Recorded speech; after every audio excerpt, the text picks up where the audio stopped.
Now, about words, what we notice, especially those who are writing for newspapers and all, that they rely too much on the laptop, and they think that if a word is wrong, I mean wrongly spelled, or should not be used in a particular sentence, a red line will appear.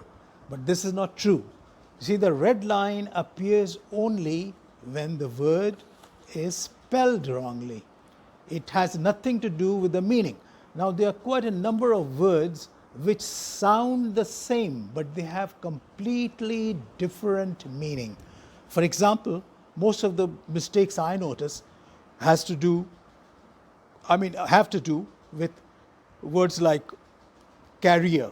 Carrier, carrier, like what is your, what would you think about your carrier? This should be spelled Carreer. But on the other hand, when you read in the newspaper, the word is written as Carrier, just from the word carry. So, like carrier pigeon. So this is this sort of now when the writer he puts any of these words, the red line will not appear because the spelling are correct. So here, since he doesn't know the meaning, so he will use the wrong word and be completely firmly believe that because the red line is not there, it means that he has used the word correctly. Then there's another word, cease. Cease with C. Cease. Now, this word means to stop. So if someone dictates, tell him to cease this. So the writer, instead of writing with C, he uses S. So Seize or Seize. In other words, seize means capture, catch.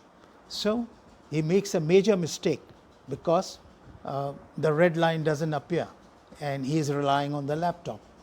Similarly, a major mistake is something to do with matric, your matric examination results. That means your school final examination results. This one is MATRIC. Now, if you put it in a computer which has Microsoft software, there will be a red line will come because this is a British word and this is not an American word. And so the one which is offered in the laptop is metric, METRIC. Now that has another complete different meaning. The metrics of COVID-19, metrics, statistics, metrics, decimalization. So this metric has nothing to do with metric. So on the other hand, since the writer relies on the computer, he uses METRIC. And nobody, even HEC has publications where they are asking for students with matric first division, and here they have used the spelling METRIC because it has not been supervised. The clerk who made the error, his work was not supervised by someone who should have checked it. So then again, I read a recent advertisement. Because of your interest in this subject, whenever you go for an interview,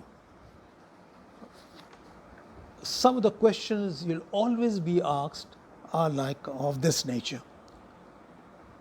1. List some of the subjects you are comfortable writing about. So they'll ask, what do you want to write about, whether it's international relations, whether it's geography, and so on. Briefly tell us about some of the books that you have read in the past. See? So you may have read some books, they just want to get an idea what type of books you have been reading. 3. List the citation styles you are familiar with. You know the 3 major citation styles are APA, MLA, and Harvard. You can, if you click Google and just put APA, that is uppercase APA, or American Psychological Association, or MLA, Modern Language Association, and Harvard, you'll get all the details, so that all the details, and you can download it and then try to practice the various citation styles. So before you send anything that you write for publication.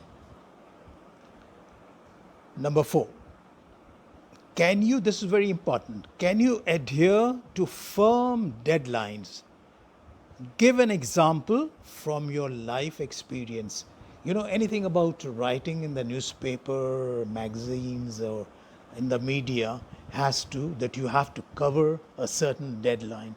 So you must finish it within.